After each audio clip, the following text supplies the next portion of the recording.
This video is brought to you by John Robson Guitar Tuition.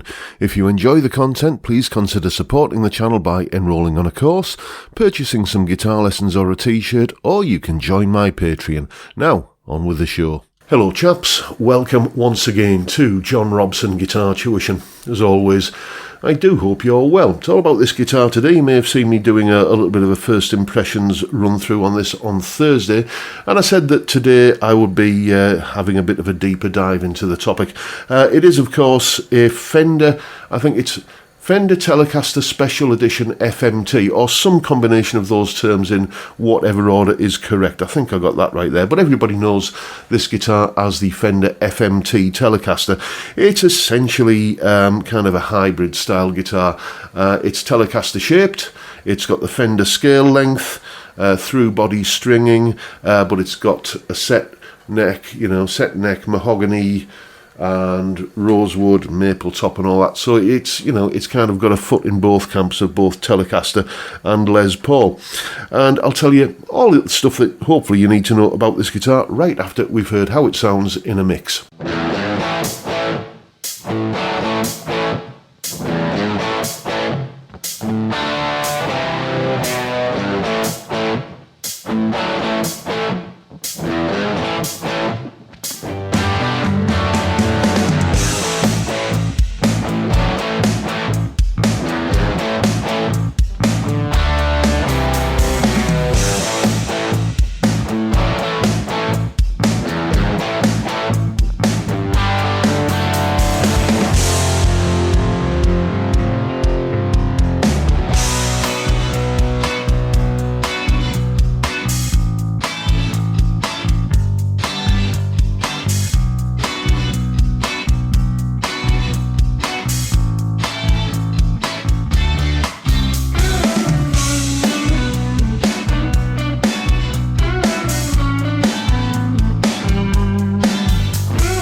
And as always, you'll find a full tab for that piece of music in both Guitar Pro and PDF formats, along with a clip of me playing it, and a jam track for you to play along with for yourself. All of that is up on my Patreon page. There's the address, link in the description. $3 or £2.50 a month gets you access to all of these additional goodies that go along with these YouTube videos.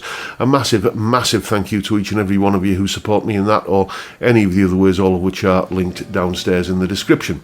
A little bit more housekeeping. For the majority of the time in that demo there, I was playing into the vintage channel on the Blue Guitar Amp 1 Mercury edition.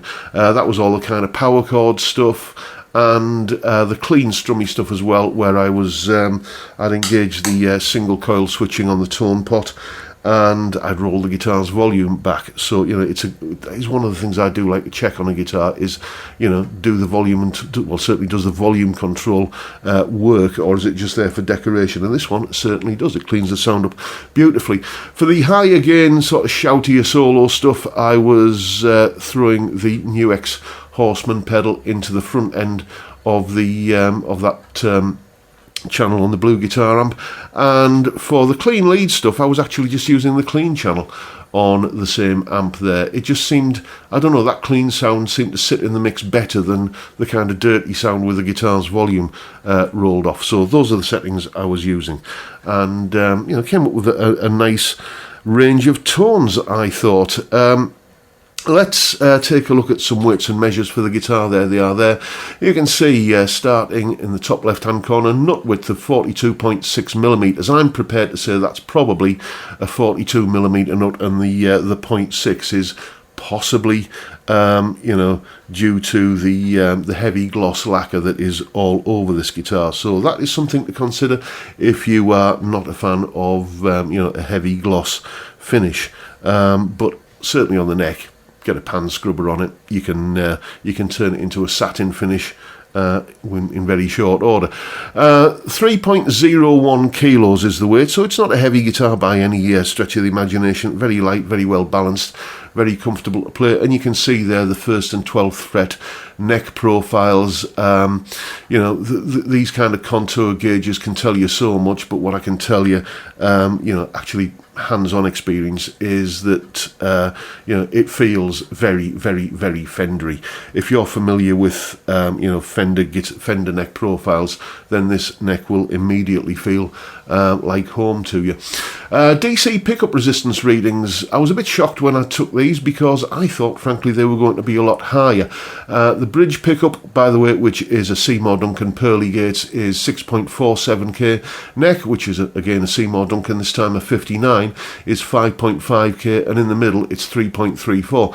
I had to double check when I was taking those readings that I didn't have the single coil switching activated, because I was, from the sound of the guitar, I was expecting much higher readings. It just goes to show, I think, that you don't always get a proper impression of what the pickup's going to sound like, judging by those kind of numbers. So that's all the weights and measures of the guitar. I'll put a link to the full spec down in the description. So what do I think of this guitar?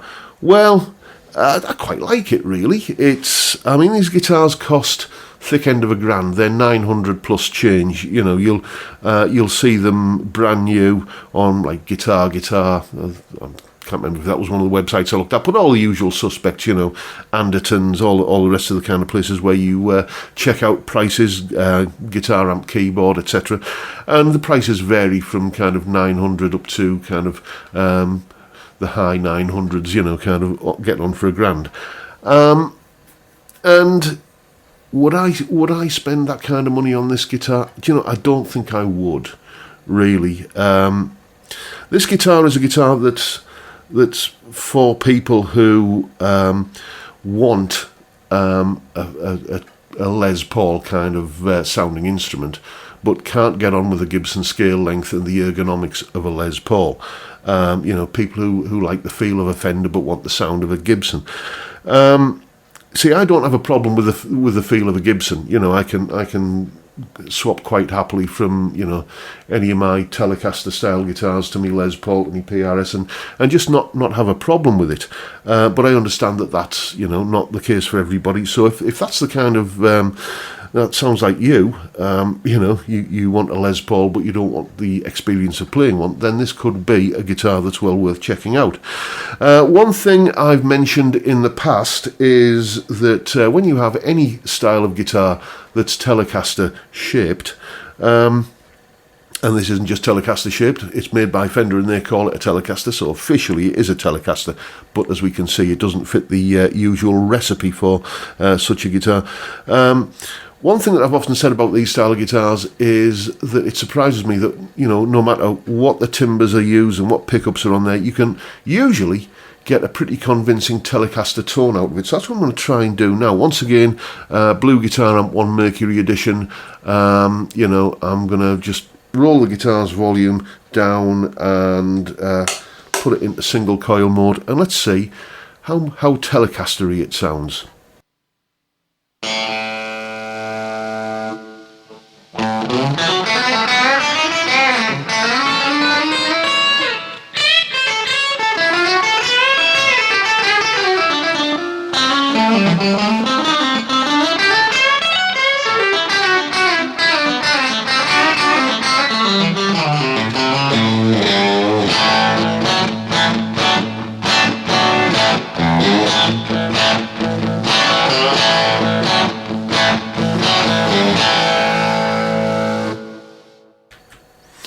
it gets you a long way there, doesn't it? I mean, I'm sure if you A-B'd that with an actual Telecaster, you would be able to say, yes, the difference is, quite apparent. But, if you're in that sort of situation where you need a Telecaster for, one song in your set, then if you've got one of these, you don't need to take a Telecaster with you as well as this. It'll do, I would say, pretty much the only sound that you're not going to be able to get out of this because of the pickup configuration will be that sort of quacky out-of-phase Strat sound.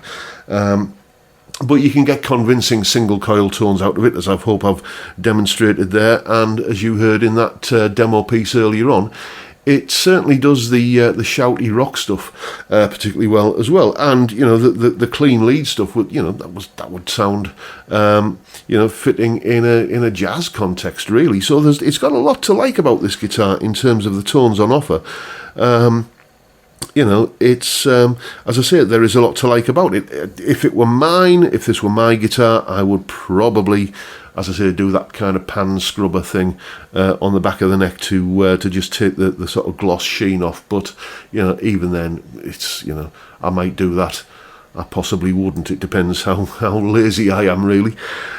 So there you go, the Fender FMT Telecaster. I'm not going to try and remember its full name. You know what I'm talking about. A lovely guitar.